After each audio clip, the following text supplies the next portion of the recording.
Hello बच्चों, स्वागत करता हूँ आपका आपके अपने YouTube channel BSc B help पे। आज हम लोग पास्ट परफेक्ट कंटिन्यूस टेंस पढ़ने जा रहे हैं और ये आपके पास्ट टेंस का आखिरी भाग है। अगर इससे पहले आपने हमारे पास्ट टेंस की और प्रेजेंट टेंस की वीडियोस नहीं देखी हैं तो हमारे चैनल पर जाएं और उन वीडियो को ज़रूर देखें। इससे पहले कि हम वीडियो में आगे बढ़ें, अगर आपने अभी तक हमारे चैनल के लिंक को सब्सक्राइब नहीं किया तो चैनल को सब्सक्राइब कर लें, बगल के बेल आइकन को ज़रूर दबा लें और साथ ही साथ वीडियो पसंद आए तो लाइक ज़रूर कीजिएगा और अपने दोस्तों के साथ इसे शेयर करना बिल्कुल मत भूलिएगा। तो चलिए हम शुरू करते हैं आज की video past perfect continuous tense की। सबसे पहले इसके नाम की चर्चा कर लें। यहाँ पर पास्ट परफेक्ट कंटिन्यूस टेंस जो इसका नाम है, इसमें कहीं ना कहीं बात के परफेक्शन की बात की जाती है और कंटिन्यूटी की बात की जाती है। कंटिन्यूटी का अर्थ होता है काम के लगातार चलते रहना, है ना। तो इसमें भूतकाल, भूतकाल पास्ट टेंस में किसी काम के निश्चित समय तक, परफेक्ट मतलब निश्चित, है ना। तो किसी काम के निश्चित समय तक चलते रहने की बात को कहा जा रहा है। मतलब कोई काम एक निश्चित समय तक चल रहा है भूतकाल में, तो ऐसे काम को हम लोग पास्ट परफेक्ट कंटिन्यूस टेंस में रखते हैं। तो यहाँ सबसे पहले uses of past perfect continuous tense को देखें। इसमें आप देखेंगे कि हमने लिखा है to describe an action which begin in the past. एक ऐसी घटना के बारे में बताने के लिए जो बीते समय में शुरू हुआ, and continued up to a certain point of time in the past, और भूतकाल में ही किसी निश्चित समय बिंदु तक वो काम चला। ऐसे काम को हम लोग पास्ट परफेक्ट कंटिन्यूस टेंस के अंतर्गत रखते हैं। ठीक है, मतलब जो पास्ट में ही शुरू हुआ और पास्ट में ही किसी निश्चित समय तक चला। इसे हिंदी में आप देखें कि इस टेंस की क्रिया से यह बोध होता है कि कोई कार्य भूतकाल में कुछ समय तक जारी रहा। कुछ समय तक जारी रहा मतलब कभी शुरू हुआ और कहीं तक आकर समाप्त हो गया। ठीक है, उदाहरण देखते हैं इसका। जैसे यहाँ आप देख पा रहे हैं कि वे लोग सोते रहे थे। सोते रहे थे मतलब किसी समय से ये काम शुरू किया होगा और कभी तक वो सोते रहे होंगे, इसकी बात हो रही है। तो दे हैड बीन स्लीपिंग। ठीक है, बच्चे बहुत देर से खेल रहे थे। The children had been playing for a long time. ठीक है, मेरी माँ 1 घंटे से खाना बना रही थी। My mother had been cooking food for an hour. और एक और उदाहरण है, मैं लिखता रहा था। I had been writing. तो ये तो कुछ उदाहरण हो गए, लेकिन अब ये उदाहरण बनते कैसे हैं, कैसे बनाया जाता है। इस टेंस का बस एक ही यही प्रयोग था जो मैंने आपको बताया कि किसी निश्चित समय अंतराल से काम शुरू हुआ और कभी तक जारी रहा था। ये बताने के लिए ये टेंस यूज़ किया जाता है। तो अब हम डायरेक्ट इसके ट्रांसलेशन पर आते हैं कि इसे हम कैसे ट्रांसलेट करेंगे। तो सबसे पहले हम वाक्य को पहचानेंगे कैसे कि वो इसी टेंस का है। तो ये पहचान ज़रूरी है कि जिस हिंदी वाक्य के अंत में ता रहा था, ती रही थी, ते रहे थे इत्यादि रहे, या समय सूचक शब्दों का प्रयोग करते हुए रहा था, रही थी, रहे थे इत्यादि का प्रयोग रहे। मतलब अगर समय सूचक शब्दों के साथ ये समय रहा था, रही थी इत्यादि लगे रहेंगे तो भी आप इसे पास्ट परफेक्ट कंटिन्यूस टेंस का वाक्य ही समझेंगे। इससे पहले आपने देखा था कि रहा था, रही थी, रहे थे लिखा रहे तो वो पास्ट कंटिन्यूस टेंस होता है, लेकिन उसमें जब समय सूचक शब्द जुड़ जाता है तो वो परफेक्ट कंटिन्यूस बन जाता है। या फिर अगर समय सूचक शब्द ना भी रहे तो सिर्फ ता रहा था, ती रही थी इत्यादि लिखा रहे तो आप समझ जाएंगे कि ये पास्ट परफेक्ट कंटिन्यूस टेंस का वाक्य है और इस टेंस का अनुवाद हमें इसी टेंस को प्रयोग करते हुए करना है, इस तरह के वाक्यों का अनुवाद। ठीक है,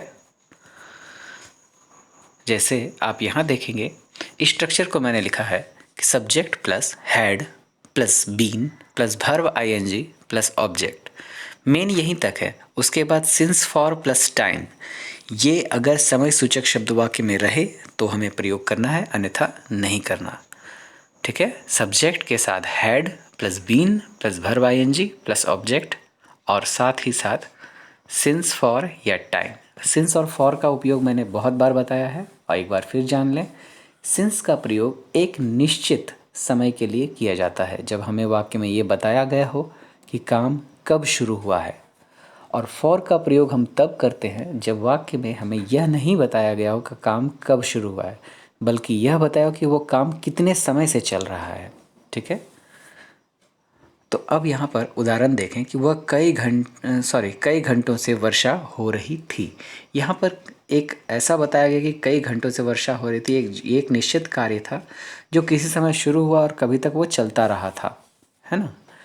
तो इट हैड बीन, आप स्ट्रक्चर को देखें, सब्जेक्ट की जगह पर इट का प्रयोग किया गया है, हैड बीन का प्रयोग किया गया, और वर्षा होना का रेन होता है, रेन के साथ आईएनजी प्रयोग करेंगे, रेनिंग हो गया, और ऑब्जेक्ट इस वाक्य में कहीं भी नहीं है। बस समय है घंटों से, तो यहाँ 1 मिनट, यहाँ 2 घंटे नहीं लिखा होता, घंटों से था, तो यहाँ फॉर आवर्स, यहाँ टू नहीं होगा, टू आप हटा देंगे, ठीक है, फॉर आवर्स, टू नहीं होगा। फिर है बच्चे सोमवार से मिठाई की मांग कर रहे थे, तो इसको कैसे बनाएंगे? The children had been demanding, या आस्किंग आप लिख सकते हैं, डिमांडिंग अगर ना भी लिखें तो आप आस्किंग लिख सकते हैं। The children had been asking या demanding for sweets since Monday, ठीक है, क्योंकि मंडे एक निश्चित समय है इसीलिए यहाँ सिंस का प्रयोग किया गया है। याद रखेंगे इस टेंस में जो वर्ब फॉर्म है वो वर्ब आईएनजी है, वही इस्तेमाल किया जाएगा। फिर अगला वाक्य है, मैं गत 5 दिनों से बुखार से पीड़ित था, तो मैं का हो जाता है आई, और उसके बाद हैड बीन का प्रयोग करना है। फिर वर्ब आईएनजी मतलब कि suffering from fever for last 5 days. ध्यान देंगे अगर दिन के नाम के साथ गत लिखा हुआ रहे तो वो गत का लास्ट जो है वो पीछे लिखा जाता है, और अगर ऐसे लिखा रहे तो लास्ट आगे लग जाता है। तो I had been suffering from fever for last 5 days. वह सुबह से मुझे गाली दे रही थी। She had been abusing me since morning, ठीक है, she had been abusing me since morning. Negative की बात करें तो subject plus had plus not plus been plus verb ING plus object, फिर सिंस या फॉर प्लस टाइम। आपको ये मैंने पहले भी बताया है कि नॉट का प्रयोग हमेशा सहायक क्रिया के साथ करते हैं। यहाँ सहायक क्रिया हैड है तो इसी के साथ नॉट का प्रयोग हम करेंगे, ठीक है। जैसे उदाहरण में आप यहाँ देख पा रहे हैं, लता वर्षों से गाना नहीं गा रही थी, ठीक है। तो यहाँ पर निगेटिव दिख रहा है आपको, नहीं लिखा हुआ है, तो हैड नॉट आप लिख सकते हैं या हैडंट आप साथ में लिख सकते हैं। Lata had not been singing a song for years, ठीक है, Lata had not been singing a song for years. तुम्हारा बेटा 10 दिनों से स्कूल नहीं जा रहा था। Your son had not been going to school for 10 days, ठीक है, your son had not been going to school for 10 days. Structure को आप देखें तो बिल्कुल स्ट्रक्चर पर हम काम कर रहे हैं। सब्जेक्ट को पहले लिखा है, फिर हैड नॉट बीन, और फिर भर्ब जो है यहाँ पर जैसे पहले वाक्य में गाना है, दूसरे में जो है जाना है, तो दोनों में आईएनजी का प्रयोग किया गया, सिंग और गोइंग में। फिर ऑब्जेक्ट उसमें ए सॉन्ग था और इसमें टू स्कूल था, वो लगा दिया गया, और समय सूचक शब्द फॉर ईयर्स या फिर फॉर 10 डेज इस तरह से प्रयोग किया गया। और उदाहरण देखें, यहाँ आप देख रहे हैं मेरा भाई 2 दिनों से इंतज़ार नहीं कर रहा था। My brother had not been waiting for 2 days, ठीक है, my brother had not been waiting for 2 days. फिर है सरकार वर्षों से गरीबों के लिए कुछ नहीं कर रही थी। The government hadn't been doing anything for the poor for years. आप यहाँ इस वाक्य में ध्यान दें, यहाँ पर मैंने लिखा है हैडेंट बीन डूइंग एनीथिंग, तो आप यहाँ एनीथिंग की जगह नथिंग का प्रयोग कर सकते हैं और वहाँ हैडेंट को हैड कर देंगे। तो इस तरह से आप बना सकते हैं कि the government had been doing nothing for the poor for years, वहाँ नॉट हटाएंगे और यहाँ एनीथिंग को नथिंग कर देंगे। तो इस तरह से भी आप इस वाक्य को बना सकते हैं और ये भी सही होगा, ठीक है। आगे हम आते हैं इंट्रोगेटिव में।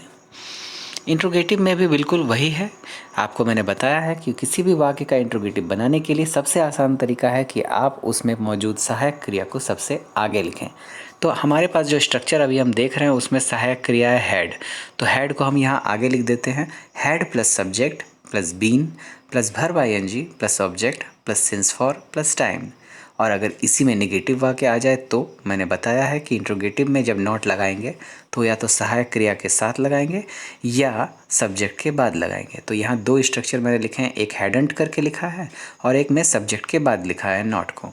तो hadn't plus subject plus been plus verb ING plus object plus since for plus time, या फिर had plus subject plus not plus been plus verb ing plus object plus since for plus time. इस तरह से आप इस तरह के structure को बना सकते हैं और इसके वाक्यों को भी बना सकते हैं। जैसे हम यहाँ उदाहरण देते हैं कि क्या वह 2004 ईस्वी से परीक्षा की तैयारी कर रही थी। तो आप देखेंगे इसमें कोई भी निगेटिव शब्द नहीं है। तो सबसे पहले ये क्या से शुरू हुआ एक वाक्य, मतलब इंट्रोगेटिव है, ये इसकी पहचान है। क्या हुआ 2004 ईस्वी से परीक्षा की तैयारी कर रही थी, यहाँ स्त्रीलिंग है तो सबसे पहले हैड सी, हैड के साथ शी का प्रयोग करेंगे जो कि हमारे वाक्य का सब्जेक्ट है। फिर सब्जेक्ट के बाद बीन लगाना है, लगा दिया। और तैयारी करना का, परीक्षा की तैयारी, तो preparing for the examination. Preparing for the examination कब से, तो 2004 से, सिंस 2004। सिंस इसीलिए लगाया गया क्योंकि यहाँ एक निश्चित समय है 2004, ठीक है। फिर क्या आपका भाई सुबह से खेल रहा था। Had your brother been playing since morning, ठीक है, had your brother been playing since morning. फिर है क्या आप अनेक वर्षों से कोशिश नहीं कर रहे थे, ये वाक्य निगेटिव आ गया तो यहाँ मैंने हैडेंट का प्रयोग किया है। Hadn't you been trying for many years, ठीक है, hadn't you been trying for many years.